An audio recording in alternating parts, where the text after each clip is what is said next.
સદગુરુદેવની જય. આજે આપણે કવિ કાગની વાણી ગાઈશું અને એની સમજૂતી પણ મેળવીશું. હે જીતાના આંગણિયાએ પૂછીને જે કોઈ આવે રે આવકારો મીઠો આપને.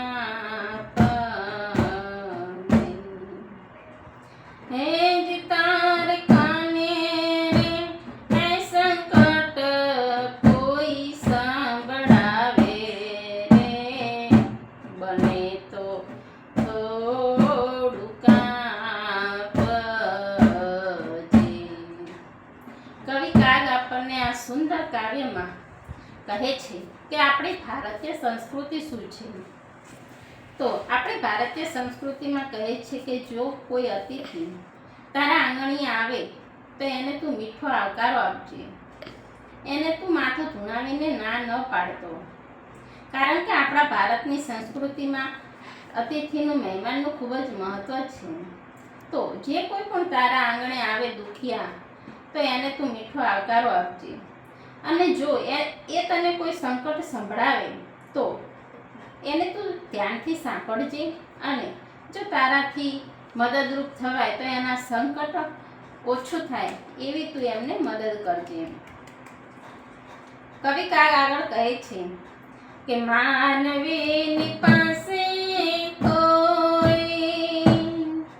માનવી ન આવે રે હે તારા દિવસની પાસે દુખિયા આવે રે આવકારો મીઠો આપજે. કવિ કાગ કહે છે કે માનવીની પાસે કોઈ માનવી નથી આવતું, પરંતુ માનવીના જો સારા દિવસો હોય, તે સુખી હોય અને તેનો સ્વભાવ સારો હોય તો કોઈ દુઃખી માણસને એમ થાય કે આ વ્યક્તિ મારું કષ્ટ કાપી શકશે, માટે એના સારા દિવસો જોઈને દુઃખી માણસ એની પાસે આવે છે. કવિએ આ કાવ્યમાં બહુ મસ્ત કરુણ આપણને મહેમાનને આવકાર કેવી રીતે આપવો એની વર્ણન કરી છે. તો આગળ કવિ કાગ શું કહે છે તે સાંભળીએ. કેમ તમે આવ્યા છો રે એવું નવ કેજે રે હે જીયન ધીરે રે ધીરે તું બોલવાન દેજે રે આવકારો મીઠો આપજે. કવિ કાગ કહે છે કે કોઈ દુઃખી તમારા આંગણે આવે તો તું એને એમ ના કહેતો કે તું કેમ આવ્યો છો, પરંતુ એને તું શાંતિથી બેસાડજે અને એને ધીમે ધીમે તું બોલવા દેજે કે એ તને શું કહેવા માંગે છે. એ એના દુઃખની વાત તારી સામે પ્રગટ કરવા માંગે છે, તો ધ્યાનથી એના દુઃખની વાત તું સાંભળજે.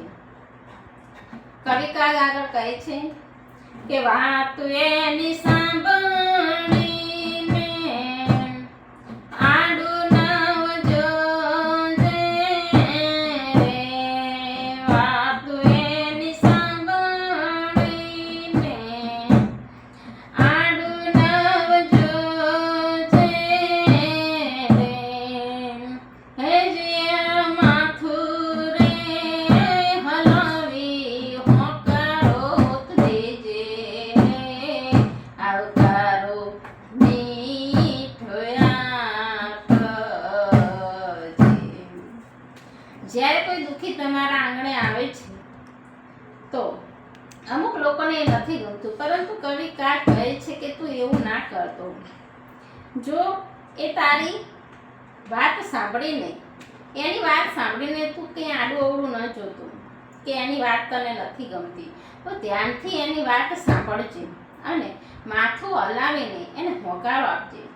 કોઈ દુઃખી વ્યક્તિ જ્યારે એના દુઃખની વાત તમારી સામે પ્રગટ કરે છે તો આપણે એની વાતમાં હોકારો દઈએ તો એને ખૂબ જ આનંદ થાય છે અને એને એવું લાગે છે કે સામેવાળો વ્યક્તિ મારી વાત સાંભળી રહ્યો છે. માટે કવિકાર કહે છે કે એની તું વાત ત્યારથી સાંભળજે. કાગન પાણી દેજે, સાથે બેસી જમજે રે. કાગન પાણી દેજે, સાથે બેસી જમજે રે. હજી એને છાપા રે હે સુધી વળાત જાજે રે. આવકારો મીઠો આપજે. કવિકાર કહે છે કે તારે ત્યાં કોઈ અતિથિ દુઃખી આવે તો એને તું પાણી આપજે, તારાથી થાય એટલી મહેમાનગતિ કરજે, એની સાથે બેસીને તું જમજે. અને આ બધું કર્યા પછી જ્યારે એ તારા ઘરેથી જાય છે તો એને ચાંપા શોધી તો એની વળાવી આવજે. આપણી ભારતીય સંસ્કૃતિનો આ રિવાજ છે કે જો કોઈ મહેમાન આવે અને જ્યારે તે પાછો એના ઘરે જાય છે તો આપણે મહેમાનને ચાંપા સુધી વળાવવા જોઈએ છીએ. તો આ કાવ્યમાં કવિકારે સુંદર મજાની મહેમાનગતિ કેવી રીતે કરવી એની પ્રસ્તાવના રજૂ કરી છે. સદગુરુદેવની